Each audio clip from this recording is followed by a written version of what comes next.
अस्सलाम वालेकुम। Style blender में आप सबको खुश आमदीद। और आज की इस वीडियो में मैं आपको जो ड्रेस मैंने डिज़ाइन किए हुए हैं और इनके ट्यूटोरियल्स नहीं बनाए हुए वो आपको दिखाऊंगी। और सबसे पहले स्टार्ट करते हैं हम कंप्लीट सूट से। तो ये सबसे पहला सूट है और ए लाइन स्टाइल में, क्योंकि मुझे आपको पता है इतने छोटे बच्चे डायपर्स वगैरह पहनते हैं तो इस जगह पे थोड़ी सी ज़्यादा लूजिंग की ज़रूरत होती है। फुल लेंथ स्लीव्स है और आप ये देख रहे हैं कि बेलों के मैंने डिफरेंट कॉम्बिनेशन यूज़ किए हैं। प्रिंसेस कट है, जो बच गया था पीस उसे भी ज़ाया नहीं किया। यहाँ पे फ्रिल लगा ली है ताकि आस्तीन जो है वो बिल्कुल सेपरेट ना लगे। ये वाली जो डोरी होती है ये बहुत कॉमनली अवेलेबल है, तो आप ये यूज़ कर लें। बैक पे देख लें, मैंने बटन यहाँ पर ये जो स्नैप बटन कहलाते हैं ये इस्तेमाल किए हैं।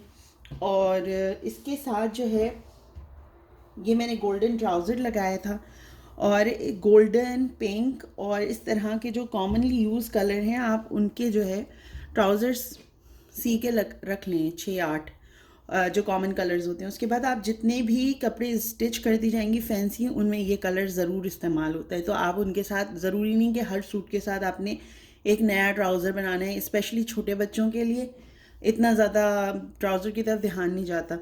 ऊपर जो हम फ्रॉक स्टिच करते हैं या कमीज़ स्टिच करते हैं उसमें जो है वो ज़्यादा नज़र आती है। तो आप ज़्यादा मेहनत उधर कर लीजिए और कम मेहनत जो है वो ट्राउज़र्स पे कर लें। तो ये हमारा पहला डिज़ाइन है।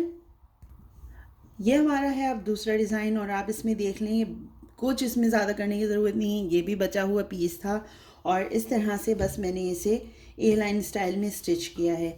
ये जो स्लीव्स मैंने बनाई हैं यहाँ पर मैंने गैदर्स किए हैं और ये जो मोटिव है ये मैंने बर्न करके यहाँ पर इसको स्टिच किया है।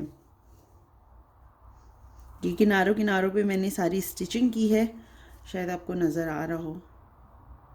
ठीक है।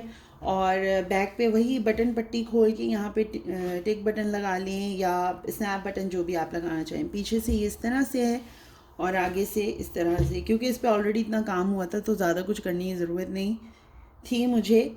लेकिन इस तरह के जो हैं ये मेरे पास बच गए थे, तो बाद में मैंने ये सोचा कि इसे यहाँ पर इस तरह से अरेंज कर देना चाहिए था। बहरहाल मैंने ऊपर हार पहनाया था तो इतना ज़्यादा महसूस भी नहीं होता। इसके साथ मैंने जो है वो चूड़ीदार पजामा स्टिच किया है और ये ए लाइन स्टाइल शर्ट है और इसके नीचे ये इस कलर का चूड़ीदार पजामा है। कपड़ा सॉफ्ट है। मैं इस चीज़ का बहुत ज़्यादा ख्याल रखती हूँ कि कपड़ा जो है वो बच्चों के लिए, मैं जब भी छोटे स्पेशली जो बच्चे होते हैं, बड़े बच्चे मैनेज कर लेते हैं लेकिन छोटे बच्चों के लिए मेरी पूरी कोशिश ये होती है कि हम इस्तेमाल जो करें कपड़ा वो बहुत सॉफ्ट हो। तो ये सारे कपड़े मैं जो दिखा रही हूँ बहुत सॉफ्ट हैं। अब ये देख लें आप, ये जो थर्ड पीस है मेरे हमारे पास ये है अम्ब्रेला कट फ्रॉक और इसके नीचे ये लाइनिंग लगी है, ये नेट की है और लाइनिंग जो है वो सॉफ्ट शिफॉन की है।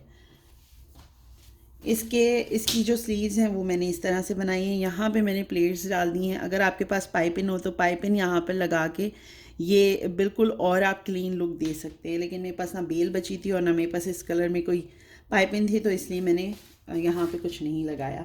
ये इसका अच्छा, इसको मैंने 3 लेयर्स में इस तरह बनाया है। ये जो है ये तो कपड़ा है सिल्वर कलर का, जो शाइनिंग वाला कपड़ा मिलता है वो वाला है। ये रिबन लगाया है फिर मैंने और उसके ऊपर ये मैंने बेल लगाई है। इस तरह से ये जो बेल है ये उड़ गई है, वरना अगर मैं खाली नेट के ऊपर ये बेल लगाती है सिल्वर कलर पे तो वो अच्छी नहीं लग रही थी। तो चीज़ों को आप अरेंज करके देख लें। और यहाँ पे ऊपर आप देख लें, यहाँ पे सिर्फ मैंने बेल लगाई है, तो यहाँ का और यहाँ का आपको फ़र्क महसूस हो ही रहा होगा कि यहाँ पे बेल किस तरह से लग रही है यहाँ पे। लेकिन क्योंकि अगर हम सेम डिज़ाइन पूरी जगह पे यूज़ करें तो उस डिज़ाइन वो ऐसा लगता है कि बहुत ज़्यादा हमने डिज़ाइनिंग की है, तो कहीं पर आपको हल्का करना पड़ता है डिज़ाइन को, कहीं पर जो है वो थोड़ा बढ़ाना पड़ता है। बैक में मैंने ज़िपर लगाई है इस तरह से और यहाँ पे बेल्ट लगाई है। ये बेल्ट बनाई है मैंने नेट की ही, क्योंकि मैं थोड़े लूज़ कपड़े आप सबको पता है कि सीती हूँ और उसके बाद जब हमें थोड़ी सी फिटिंग की ज़रूरत होती है या तो अंदर इलास्टिक हम स्टिच करें या इस तरह की बेल्ट लगा दें, ताकि जो ये देखें अब शेप आ गई इसकी एक, जब पहनता है बच्चा तो जब आप टाई करेंगी बेल्ट तो एक शेप सी आ जाएगी। ये भी एक मैंने फ्रॉक सी है, इसका बहुत एक क्विक ट्यूटोरियल जो है वो अपलोड तो किया है मैंने, लेकिन शायद मैं उसमें ज़्यादा सही से दिखा नहीं सकी कि मैंने किस तरह से स्टिच की। आप ये देख लीजिए, ये 4 लेयर्स में, और इसके नीचे जो मैंने लाइनिंग यूज़ की है वो डिफरेंट कलर की है, सेम कलर की नहीं है, और उसमें शाइन है। उसकी वजह ये आप यहाँ पे देखेंगी तो ये शाइन जो दे रही है, जब इसके ऊपर हॉल वगैरह की या जो डिफरेंट लाइटिंग्स पड़ती हैं तो इसकी चमक ही अलग होती है। ऊपर मैंने प्लीट्स डाल दी हैं हल्की सी शेप देने के लिए, और यहाँ पे ज़िपर ऐड की है। स्लीव्स इस तरह की है, ये एक दो दफ़ा की पहनाने की है, और अब तो माशाल्लाह से वो लंबी भी हो गई हैं और थोड़ी भर भी गई हैं, तो अब तो खैर उनके आएगी भी नहीं है। ये मैंने पहले स्टिच की थी, आपको ट्यूटोरियल मिल जाएगा, और नहीं मिलेगा तो उसका लिंक जो है वो मैं आपको डिस्क्रिप्शन में दे दूँगी। तो ये बहरहाल ये हमारी दूसरी फ़्रॉक है। ये तीसरे जो फ़्रॉक है हमारी, और इत्तेफाक से सारी फ़्रॉक्स जो है वो ग्रीन कलर में ही हैं। आप ये देख रहे हैं इसके नीचे मैंने क्रिंकल लाइनिंग यूज़ की है, ये नेट जो है थोड़ी फैंसी वाली यूज़ की है। आप ख़ुद देख लें, आप कपड़ा मुख्तलिफ इस्तेमाल करते हैं और डिज़ाइनिंग सेम रखते हैं तो बहुत फ़र्क पड़ता है। यहाँ पे मैंने वेलवेट यूज़ की है, लेकिन पूरी वेलवेट यूज़ नहीं की है क्योंकि अंदर जो है वो मैंने ये वाला कपड़ा इस्तेमाल किया है। और ये जो बेल है ये बहुत आम सी और कॉमनली यूज़ होने वाली बेलें हैं जो मिल जाएंगी, और ये मोटिव लगाया है यहाँ पे, और ये भी मोटिव है, देख लें आप।